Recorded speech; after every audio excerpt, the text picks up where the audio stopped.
حضرت سیدنا ابو بکر صدیق رضی اللہ تعالیٰ عنہ سے مروی ہے کہ رسول اللہ صلی اللہ علیہ وآلہ وسلم پر درود بھیجنا گناہوں کے دھونے اور سے پاک کرنے میں آگ کو سرد پانی سے بجھانے سے زیادہ مؤثر و کارآمد ہے۔ السلام علیکم ایوری ون، آئی ہوپ کہ آپ سب ہوں گے ٹھیک ٹھاک، اپنے اپنے گھروں میں ہوں گے خوش اور ساتھ میں کر رہے ہوں گے رمضان کی تیاریاں۔ میری بہت ساری بہنیں جو ہیں رمضان کی ڈبل ذمہ داریوں میں آ جاتی ہیں، کیونکہ انہیں سحر افطار اس کے ساتھ ساتھ اپنی عبادات کا بھی خیال کرنا ہوتا ہے، اور یہ عبادات ایک شیڈول کے ساتھ آپ لے کے چلیں، اپنے گولز ابھی سے سیٹ کریں۔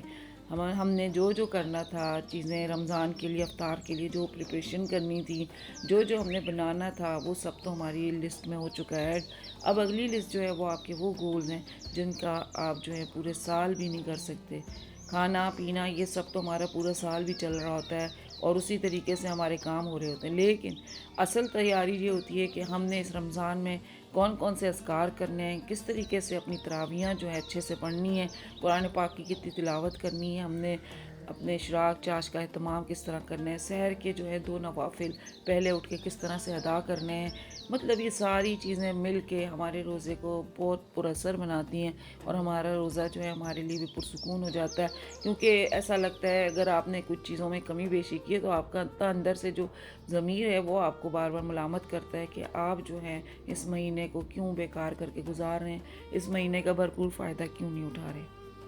کچھ مہینوں کی برکات اس لیے رکھی جاتی ہیں کہ اس میں آپ کو دگنا تگنا ثواب ملتا ہے، ہر چیز کا ڈبل اجر مل رہا ہوتا ہے، تو پھر اس کا فائدہ اٹھانا چاہیے۔ اس مہینے میں صدقہ نکالنا، لوگوں کا خیال کرنا، اپنے ارد گرد والوں کا خیال کرنا، کسی کو کھانا کھلانا، افطار کرانا، کسی کے گھر کے راشن کو دیکھنا، اس کا اہتمام کروانا، ساری چیزوں کو اپنی زندگی میں ایڈ کرنا ہے۔ کیوں ہم لوگ ایک گھر میں تربیت کر رہے ہیں اپنی اولادوں کی بھی، آنے والے وقت میں ہم ہوں یا نہ ہوں، ہمارے بچے جس طرح سے پھر رمضان گزاریں گے وہ یہی گزاریں گے، ہمارے والدین اس طرح گزارتے تھے، تو ان کے لیے وہ پر اثر بن جائے گا۔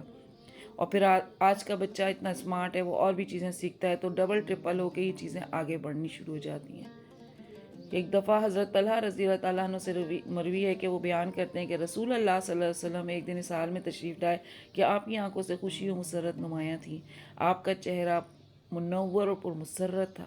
صحابہ نے عرض کیا، یا رسول اللہ صلی اللہ علیہ وسلم، آج آپ کے رخ انور میں خوشی و مسرت کی لہر تاباں ہے، کیا سبب ہے؟ فرمایا جبرائیل علیہ السلام آئے اور انہوں نے کہا، اے محمد صلی اللہ علیہ وسلم، کیا آپ کو یہ امر مسرور نہیں کرتا کہ حق تعالیٰ فرماتا ہے جو بندہ بھی آپ کی امت کا آپ پر ایک مرتبہ درود بھیجتا ہے، میں اس پر 10 مرتبہ صلاۃ والسلام بھیجتا ہوں۔ تو درود شریف کا ورد کرنا، درود شریف کو بار بار ہر نماز کے بعد پڑھنا، رمضانوں میں اس کا اہتمام کرنا، عام روٹین میں بھی اس کا اہتمام کرنا، یہ بہت زیادہ قیمتی ہے، اور ہم مسلمان ہیں، ہمیں اس چیز کا اندازہ ہوتا ہے کہ اس چیز کے ساتھ ساتھ ہماری کتنی ساری چیزیں جڑی ہوتی ہیں۔ میں نے اپنی پچھلی ویڈیوز میں ان چیزوں کا بہت ذکر کیا ہے، اگر آپ اس چیز کے اوپر اور زیادہ دیکھنا سیکھنا چاہتے ہیں تو آپ ان ویڈیوز کو دیکھیں، انشاءاللہ ان سے آپ کو بہت زیادہ فائدہ ہوگا۔ بات کرتے ہیں استغفار کی، تو استغفار جو ہے درود شریف کے کہتے ہیں دعا قبول نہیں ہوتی، دعا قبول نہیں ہوتی، ہم کیا کریں ہم کیا کریں۔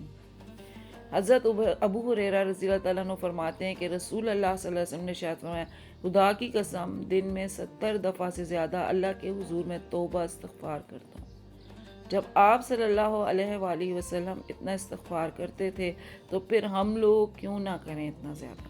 ہمیں تو بہت زیادہ کرنا چاہیے، کیونکہ 100 دفعہ بھی نا، کہتے ہیں نا، حضرت عبداللہ بن عمر رضی اللہ عنہ سے روایت ہے کہ ہم لوگ رسول اللہ صلی اللہ علیہ وسلم سے ایک نشست میں شمار کر لیتے تھے کہ آپ 100 دفعہ اللہ تعالیٰ کے حضور میں عرض کرتے تھے، رب اغفر لی وتب علی انک انت التواب الغفور۔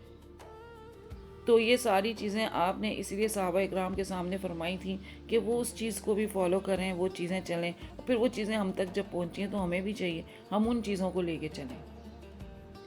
جس بندے نے نا، حضرت زید بن رضی اللہ تعالیٰ عنہ سے روایت ہے کہ رسول اللہ صلی اللہ علیہ وسلم نے جس بندے نے ان الفاظ کے ساتھ اللہ کے حضور میں توبہ استغفار کیا تو بندہ ضرور بخشا جائے گا، اگرچہ اس نے میدان جنگ سے بھاگنے کا بھی گناہ کیا ہو۔ استغفر اللہ الذی لا الہ الا هو الحی القیوم اتوب الیہ، معرف الحدیث جامع ترمذی سے میں بتا رہی ہوں آپ کو، حوالہ ساتھ ساتھ اس لیے بتاتی ہوں، اور یہ بار بار گناہ اور بار بار آپ استغفار بھی کرتے رہیں نا تو اللہ تعالیٰ آپ کو معاف ضرور کر دیتا ہے۔ کیونکہ اللہ تعالیٰ نے فرمایا ہے کیا میرا بندہ جانتا ہے کہ اس کا کوئی مالک ہے. کیوں اللہ پاک یہی کہہ رہے ہیں کہ اس کا کوئی مالک ہے اور اس کو پکڑ بھی سکتا ہے اور معاف بھی کر سکتا ہے. میں اپنے بندے کا گناہ بخش دیا اور اس کو معاف کر دیا. اس کے بعد جب اللہ تعالیٰ نے چاہا وہ بندہ گناہ سے رکا رہا اور پھر کسی وقت گناہ کر بیٹھا، پھر اللہ تعالیٰ نے سے عرض کیا میرے مالک مجھ سے گناہ ہو گیا، اس کو بخش دے، معاف فرما دے. تو اللہ تعالیٰ نے فرمایا کیا میرا بندہ جانتا ہے کہ اس کا کوئی مالک ہے جو گناہ و قصور معاف بھی کر سکتا ہے، پکڑ بھی سکتا ہے. میں نے اپنے بندے کا گناہ معاف کر دیا. کتنی دفعہ اللہ پاک ہمیں یہ موقع دیتا ہے معافی کے، اور ہمیں ان موقعوں کا فائدہ اٹھانا چاہیے. تو کثرت استغفار اور ساتھ میں درود شریف مل کے آپ کو ڈبل ٹرپل فائدہ دے سکتے ہیں، آپ کی روٹین کو بہترین بنا سکتے ہیں. آپ ابھی سے ان کی جو ہے نا تجوید صحیح کریں، ان کو پڑھیں، ان کو اپنی زبان کے اوپر چڑھائیں، کیونکہ کچھ چیزیں ایسی ہوتی ہیں جو ہمارے حفظ ہو جاتی ہیں ہمارے دماغ میں، ہمارے دل میں. پھر ہم لوگ پڑھ رہے ہوتے ہیں، ہمیں اندازہ ہی نہیں ہوتا اور ہم کتنا لگاتار پڑھ رہے ہوتے ہیں اور چلتی رہتی ہیں. تو یہ والی چیزیں ہیں اپنی دعاؤں کو قبول کرنے کے لیے، پر اثر بنانے کے لیے. کیونکہ اگر دعا کے آپ سٹارٹ میں آخر میں درود شریف نہیں پڑھتے تو وہ دعا جو ہے زمین و آسمان کے درمیان رکی رہتی ہے. تو اپنی دعاؤں کو پر اثر بنانے کے لیے درود شریف اس کے ساتھ ضرور ایڈ کریں. رٹی رٹائی چیزوں سے بہتر ہے کہ آپ اپنی لیے پورا بہترین اہتمام کریں.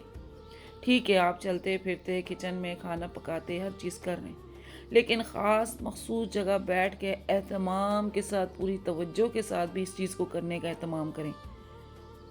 آپ یقین کریں آپ کی زندگی میں بڑی تبدیلیاں آئیں گی، بڑا آپ کو سکون محسوس ہونا شروع ہو جائے گا. کیونکہ بے سکونی کا دور ہے، ہر کوئی پریشان ہے، ٹینشن میں، اور اپنے ارد گرد والوں کو بھی اس چیز کی تلقین کرتے رہیں. تو انشاءاللہ آپ کی زندگی بہت خوبصورت ہو جائے گی اور آپ کا یہ رمضان انشاءاللہ تعالیٰ بڑا اچھا گزرے گا. مجھے امید ہے کہ آپ لوگ مجھے بھی اپنی دعاؤں میں ضرور یاد رکھیں گے. انشاءاللہ میں بھی آپ سب کو اپنی دعاؤں میں یاد رکھوں گی. جو لوگ دنیا سے جا چکے ہیں اللہ پاک ان کی بخشش فرمائیں اور ان کے لیے استغفار کا اہتمام کریں. جا کے فرشتے ان کو باقاعدہ بتاتے ہیں کہ آپ کے لیے فلاں نے آپ استغفار پڑھیے. تو یہ ساری چیزیں جو ہوتی ہیں نا، یہ ایسی ہی نہیں ہے کہ ہم لوگ بس سن رہے ہیں اور کر رہے ہیں، ان چیزوں کا عمل بھی بہت اعلیٰ ہے. تو آئی ہوپ آج کی ویڈیو بھی آپ کو پسند آئی ہوگی. ویڈیو پسند آئے لائک کریں، شیئر کریں، سبسکرائب کریں اور دیں مجھے اجازت. ملتی ہوں نیکسٹ ویڈیو میں. ٹل دین فی امان اللہ.